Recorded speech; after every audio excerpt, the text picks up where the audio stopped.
So, in this series I'm talking a bit about some specific art, some specific flavor that I feel is on cool cards, even though I might not have them in decks right now. Now, today here I'm going to show you like 5 cards that I have tried to put into decks previously, but for space issues they have had to move. When I've played with gates, I have tried to use Saruli Gatekeepers.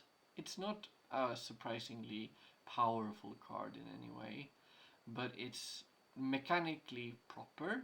Gaining 7 life is always nice. A 2/4 for 4 mana is a bit below the curve, I suppose, but the flavor text, as always. In Ravninga's wilder districts, nature still stirs, and its protectors still mind their posts. And the art by the almighty Chris Rahn. I don't know if my camera will do it justice. Here, maybe if I make it a bit less light, you can see far into the beyond, and below you see the nature. Whenever I played this in the past with gates, I was always happy to get the life gain, and this used to be in my adventure deck, so it's also a warrior, which I liked since it has party. It's a really nice card. If you ever considered playing with it, I recommend it. Another card that tried to be, I think all of these cards have actually tried to be in my Adventure EDH, is Resupply. This is a favorite of mine. 6 mana instant that draws a card and gains 6 life. A lot of you will just say, nah, this is not my cup of tea. But the flavor text. Hello. If the Scale Lords are the brains of Dromoka's army, the supply caravans are its beating heart. And the art is really nice. When I used to draw this, and if I played it, I was always happy to gain 6 life, because usually I play this in control decks and you need life. And since this was also used in my adventure deck, I always felt that this was equivalent to a long rest in a D&D term.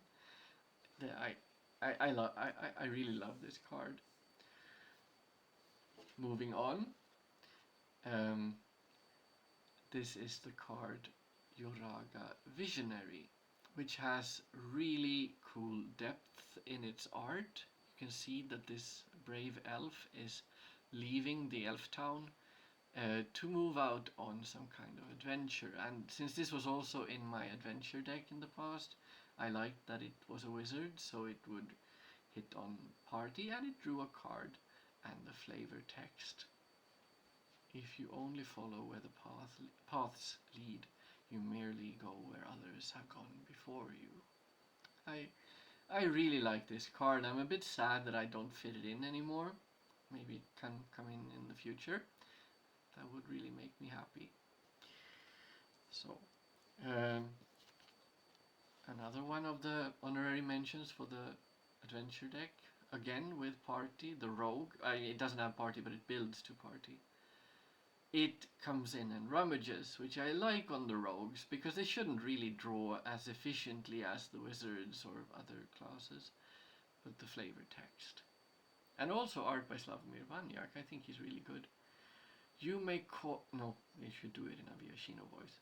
You may call me a fool, selling this stuff on Norse of Turf. Well, you need to be a little reckless to survive. I think he's a cool dude. He tends to get into the deck still at times when I need the mana on 3 instead of 4. Then maybe he swaps place with Voltbreaker. So, and finally, the counterspell Neutralize. It's not... people don't tend to like cancel, but at least this is cancel with a cycling ability. And the flavor text, come on. Onychoria. Reactive magic can make the difference between barely grazed and really dead. And the art, I think, is a bit whimsical, but still fun. I mean, it's a happy art. I never really liked too violent art, but this, I was always happy when I drew this. I would end up cycling it almost as often as I would play the actual counterspell. I don't know, I'm not a good control player, I'm just whimsical. So, these cards, honorary mention for the adventure deck. Thanks for listening.